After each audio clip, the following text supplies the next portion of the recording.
네, 여러분 반갑습니다. 오늘은 방등경 강경 제473일째 되는 날입니다. 자, 오늘은 방등경 25권 보계보살품이죠. 보계보살이 동방세계, 선화세계에서 왔습니다. 와서 부처님께 보살이 어떻게 행을 해야 합니까? 그렇게 해서 중생 구제를 하고 싶은데 하고 나도 위없는 보리를 구하고 중생을 구제하고 싶은데 어떤 행을 하여야 합니까? 하고 했을 때 부처님께서 보살의 4가지 행을 말씀하셨습니다. 첫째는 바라밀 행을 하여라. 그래서 바라밀 행에는 6가지 바라밀이, 기본 바라밀, 6바라밀이 있죠. 보시지계, 인욕정진, 또 선정, 지혜. 그리고 이제 조금 더 추가하면은 방편 바라밀이 있고, 그 다음에 또 10바라밀 중에 보면 원바라밀 있죠. 그 다음에 역바라밀 있고, 마지막에 해바라밀이 있습니다. 그래서 10바라밀까지 더하면 6바라밀에 4개를 더하면 10바라밀이라고 그래요. 아무튼 이렇게 바라밀 행을 하는 것을 가르쳐주고 계셨고, 두 번째는 조보리행이라, 보리를 구하는데 도와주는 일, 중생이 보리를 구할 때 도와주는 일을 하라. 그 다음에 세 번째 신통행, 어느 정도의 신통행은 또 열어야 하나니. 네 번째 조복 중생행이라, 중생을 조복을 할 수 있어야 되는 겁니다. 중생이 끌려다니면 안 되겠죠. 그래서 중생을 조복하는 행에 대해서도 해야 되는데, 지금 우리가 강경하고 있는 부분은 바라밀 행에 대해서 쭉 공부를 하고 있고, 그리고 이제 바라밀 행이 쭉 끝나고 나고 지금 지혜를 열 때, 지혜 바라밀에 대해서, 지혜를 열려면 어떻게 됩니까? 했더니, 지혜를 열려면은 사념처를 닦아야 한다. 사념처. 자, 몸을 닦고, 그 다음에 느낌을 닦고, 그 다음에 마음을 닦고, 마지막에 여러 가지 제 현상에 대한 일어나는 모든 것을 바르게 보는 법을 닦아야 한다. 그래서 거기에 마음을 두는 법, 거기에서 두는 법에 대해서 공부를 하고, 지금 현재 우리가 하고 있는 부분은 그 중에서도 몸에 대한 것, 몸에 대한 것을 공부를 하고 있습니다. 즉 신념처에 대한 공부를 하고 있습니다. 자, 오늘은 497페이지 맨 윗부분에 바로 들어갑니다. 선남자야, 또 떳떳함은 이제 잘하는 거죠. 말하자면 선한 거. 내가 선한 행위를 했을 때 나타나는 과보가 떳떳함이야.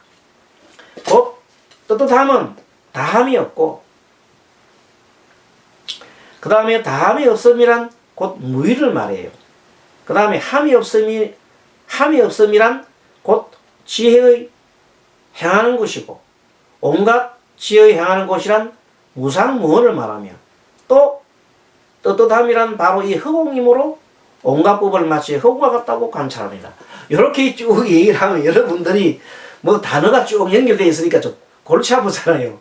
무슨 말인지 알기는 아는 것 같은데 한번 정리를 해보겠습니다. 이 말씀이 뭐냐면은, 자, 몸이 무상하다는 게 뭐예요? 변하는 거잖아요. 이 변화하고 이 변하면서 이것은 혼자 있어요? 연결되어 있어요? 모두가 몸은 연결돼서 일어나는 현상이잖아요. 그래서 온이 다 모여서 일어나잖아요. 이렇게 모여서 일어나는 것은 특징이 뭐예요? 무상하고 무아예요. 모든 것이 무상과 무아로 돌아가는 겁니다. 무상하다는 것은 변하는 것이고, 무아는 모든 것이 연결되어 있는 거다. 내 홀로만의 존재를 있을 수가 없다. 그런 겁니다. 그래서 이 세상에 있는 모든 삼라만상에 있는 모든 존재라 하면은 물건도 있고 생명체도 있고 심지어는 이 떠돌아다니는 마음, 영혼도 있는 겁니다. 이 모든 것들이 포함해서 이 허공 중에 이 우주 공간이 있는데, 이 공간을 한마디로 허공이라 이렇게 얘기하는 거예요. 그러니까 우리가 살고 있는 이 허공 속에는 모든 사바세계뿐만 아니라 모든 우주에 있는 은하계에 있는 별이나 모든 것들이 다 들어가 있어요. 지구, 물론 지구도 들어가 있고 다 들어가 있어요. 그렇기 때문에 하나의 우주 속에 들어가 있는 존재들은 모두가 한 뿌리라는 겁니다. 한 뿌리이기 때문에 한 몸이라는 겁니다. 더구나 우리 지구촌 속에 들어가 있는 속에 지구촌이라는 하나 지구촌 속에 있는 것은 더더구나 다 하나야 하나. 그러니까 한쪽에서 뭐 예를 들어 가지고 지금 현재 이 시대는 한쪽에서 코로나 바이러스가 일어나면 다른 쪽에도 다 연결돼 버려요 그냥. 그것이 한 몸이라는 뜻이죠. 증거야 증거. 한 몸이 아닌 것 같으면 다른 쪽에서 그런 일이 일어나도 아무 문제가 없잖아요. 그러나 한 몸이기 때문에 병이 일어나면 다 같이 병이 걸리는 거예요. 죽어도 같이 죽고 살도 같이 죽는 거예요. 공동 운명체를 갖고 있어요. 지구촌에 사는 사람들은. 그것을 우리가 동업중생이라고 하는 겁니다. 자, 아무튼 이렇게 한 마음, 하나의 마음을 가진 것을 허공 같은 마음이라 그래요. 마음이 허공 같은 마음을 가지면 모든 것을 다 포용할 수가 있어요. 어떤 경우라도 다 포용해요. 누구의 말이라도 다 포용할 수 있어요. 어린애의 마음이나 어른들 마음이나 노인 마음이나 뭐 그 다음에 지식 있는 사람이나 없는 사람이나 모든 것을 다 포용할 수 있는 그런 마음을 가진 사람을 허공 같은 마음을 가지고 있다고 그러고, 그런 마음을 가진 사람을 우리가 무상과 무언을 가진 사람이라 해요. 무상. 상이 없어요. 상이 없기 때문에 다 받아들이지. 바라는 바가 없어. 바라는 바가 없기 때문에 다 받아들이지. 바라는 바가 있으면 받아들일 수 없어요. 그래서 무상과 무언과 같은 마음을 가진 자를 우리가 허공과 같은 마음을 가진 자다. 허공과 같은 마음을 가진 자는 모든 것을 다 받아들이기 때문에 모든 것은 인연으로 봅니다. 아, 그래, 인연 따라 일어나구나. 인연 따라 사라지구나 하면서 허허, 그래, 허허, 그래 다 인정해 줍니다. 그렇게 해서 인정을 해주고 그렇게 하는 것은 함이 따로 없어요. 아까 얘기했잖아요. 누가 하는 걸 보고 가만히 지켜보라 그랬잖아요. 그 순간순간 다 하는 사람마다 다 자기 나름대로의 어떤 역할이 있기 때문에 그 역할을 갖다가 일일이 다 중간중간 지적할 필요가 없어요. 가만히 놔줘야 돼요. 함이 없어야 돼요. 함이 없다는 말은 바라는 마음이 없다는 거 아닙니까? 그래서 그랬을 때 정말로 떳떳한 겁니다. 어디에도 떳떳하다는 말은 어디에도 집착할 것이 없고 걸림이 없는 것을 떳떳하다는 겁니다.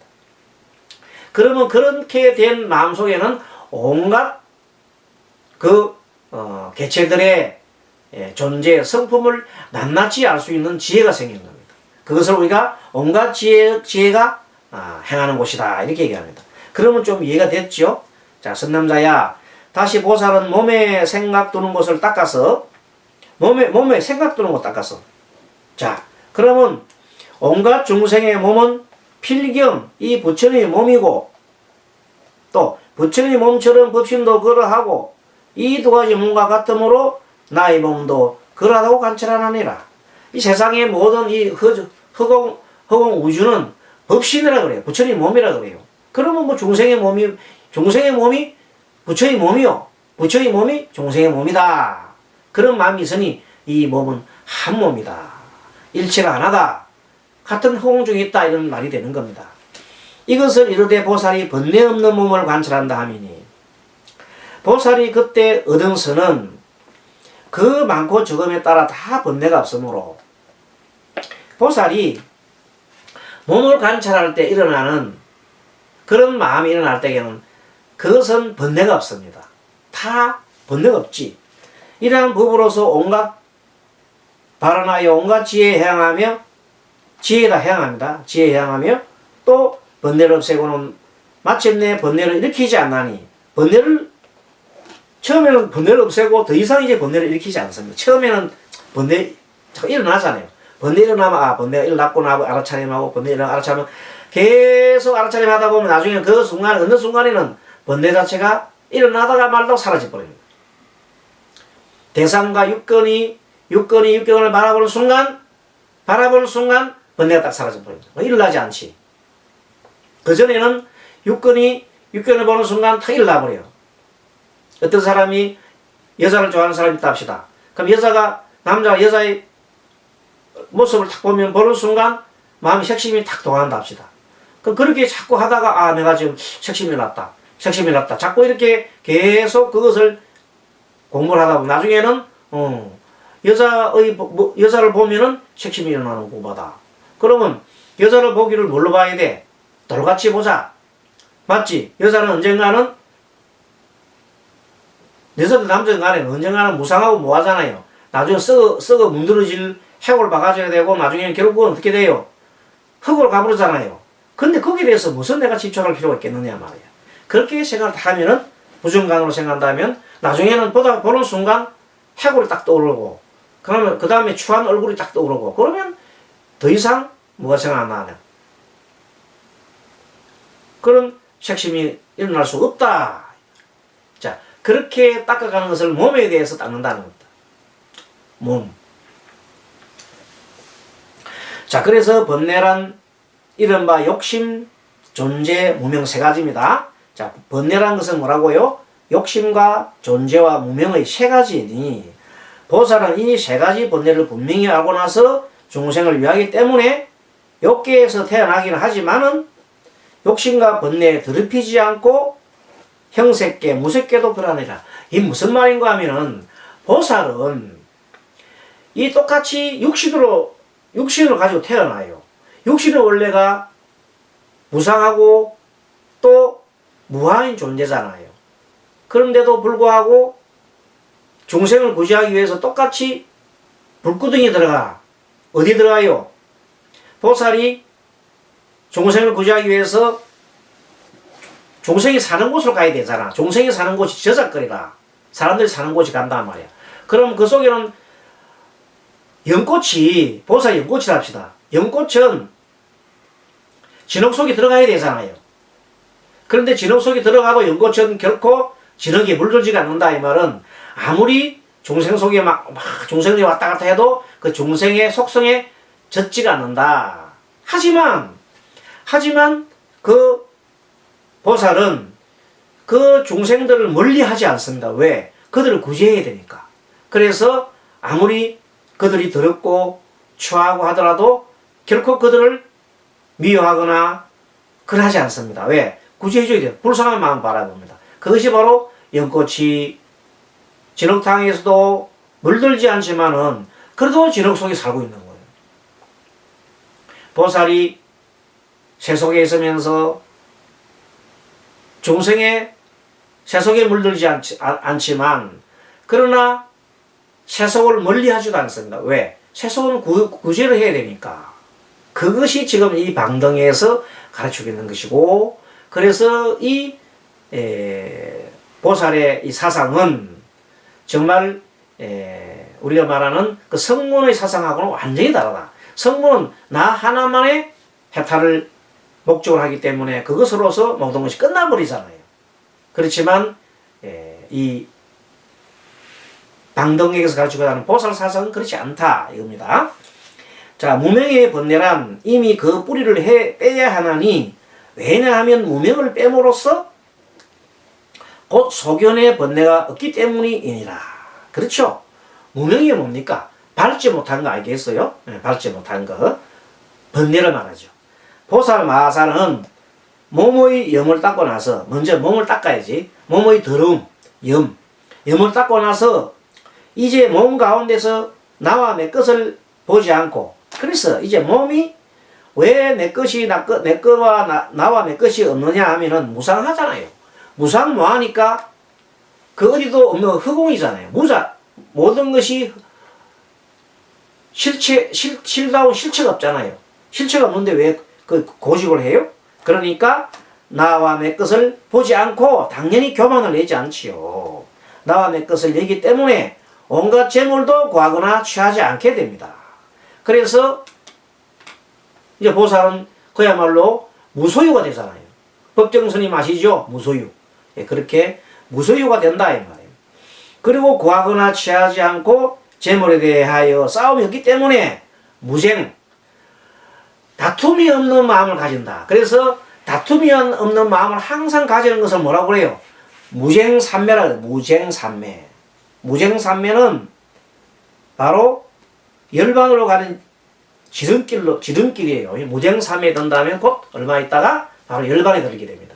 그래서 이 열반에 들기 위해서도 무상무화를 확실하게 정득을 하지 않으면 안 된다.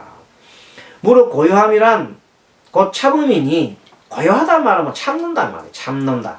고요함이란 참음이니, 이 참음에 머문다면은 높지도 않고 낮지도 않음이니, 높거나 낮지도 않으면 곧 법대로 머뭅이요. 법대로 머문다는 것은 착한 법을 행하지도 않고 나쁜 법을 행하지도 않음이라. 자, 요 말이 나오면 여러분 헷갈리지요? 뭐야 이거? 아니, 법대로 머문다 하는데 이게 왜 착한 것에도 머물지 않고 나쁜 것에도 머물지 않느냐? 근데 그게 뭔가 하면 이 진실된 법은 착하다, 착하지 않다는 그 마음에 집착하지 않는 뜻입니다. 쉽게 말하면은 내가 중생을 제도하는 입장의 보살의 마음에서는 그 속에 벌써 착하다, 착하지 않은 시비 마음이 없다는 것입니다. 그래서 어떤 사람이 하더라도 착한 사람이 오는 대로, 나쁜 사람이 오는 대로 내가 그 사람을 그냥 대해줄 뿐입니다. 대해다. 어떻게 대한다? 중생의로서 그냥 구제해줄 따름인데, 다만 그 상대가 약을 먹고 안 먹고는 중생의 몫이지 그 보살의 몫은 아니다. 그렇기 때문에 그 보살은 그냥 할 바만 묵묵하게 하는 거야. 그게 보살이다. 자, 그런 뜻으로 이렇게 보면 되겠습니다. 높거나 낮지 않으면 착한 벗을 얻나니, 높거나 낮으면 내가 마음을 너무 그냥 거만하게 하면 나 마음을 높였잖아요. 그 다음에 또 너무 또 사람에만 비굴하게 낮추면은 그 비굴하잖아요. 그래서 거만과 비굴하게 않고 그냥 있는 그대로 여여하게 보면은 바로 착한 벗을 갖다가 저절로 만나게 된다. 착한 벗을 얻으면은 착한 선지식을 만났었어요. 착한 법을 만나면은, 착한 벗을 만나면 착한 벗으로부터 좋은 선지식, 좋은 지식을 얻을 수 있어요. 선지식을 만날 수가 있어요. 그리고 선지식을 만나기 때문에 바른 법을 듣잖아요. 그 바른 법을 들으면 어떻게 되겠어요?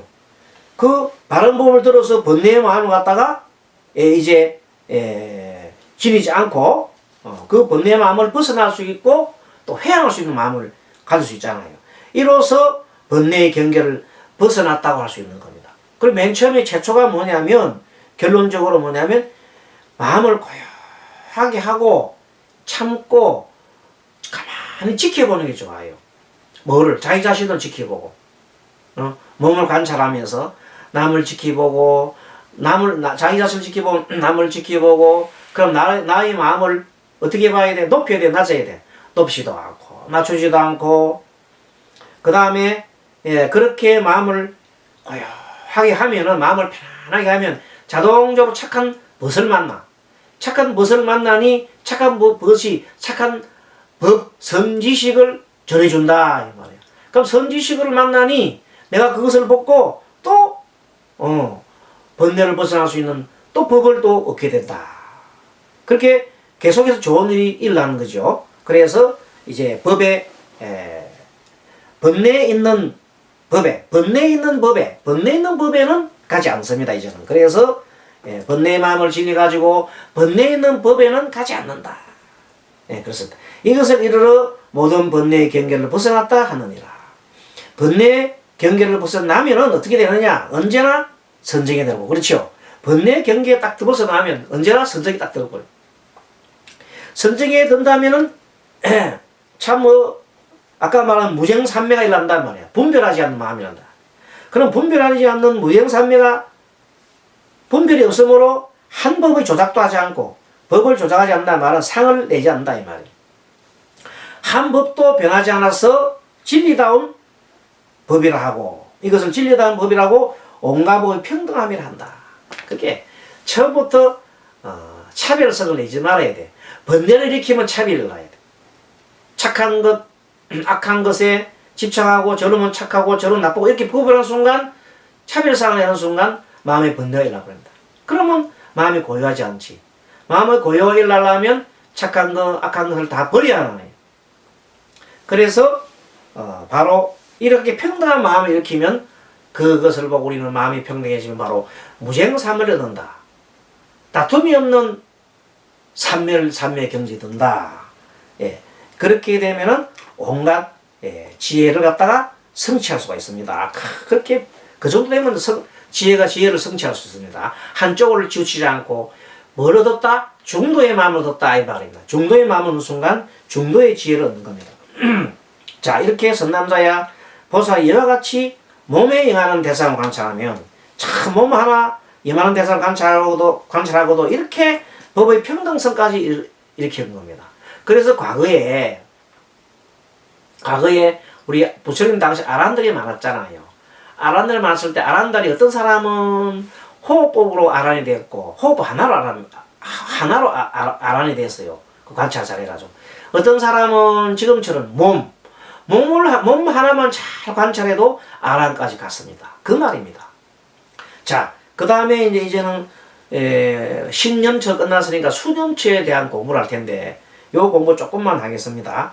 자, 이제는 선남자야 이와 같이 보살이 몸의 염하는 대상을 관찰한다면 이와 같이 몸을 관찰하는 몸의 염이라 부르라니. 몸의 염이다. 몸을 염하라 이 말이에요.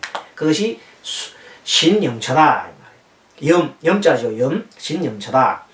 보살은 그때 차례로 이제 수념처를 관찰하여 느낌이죠. 느낌이 있는 것에 대하여 먼저 자비심을 내야 돼. 자비심을 내고 모든 중생을 향하여 이런 말을 하느니라. 필경 즐거움이나 온갖 느낌을 끊음이라. 누구든지 온갖 느낌을 끊는다면 이것이 바로 떳떳한 즐거움이 되리라.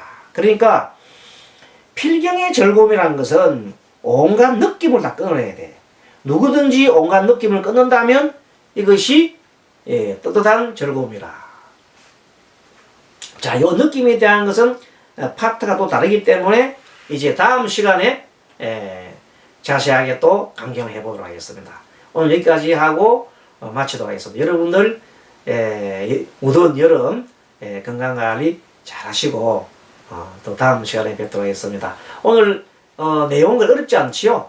그동안의 행거를 쭉 이렇게 정리를 한 거니까 그렇게 어렵지 않습니다. 오늘은 신념처에 대해서 주로 공부를 했습니다. 여러분 수고하셨습니다. 마하반야바라미.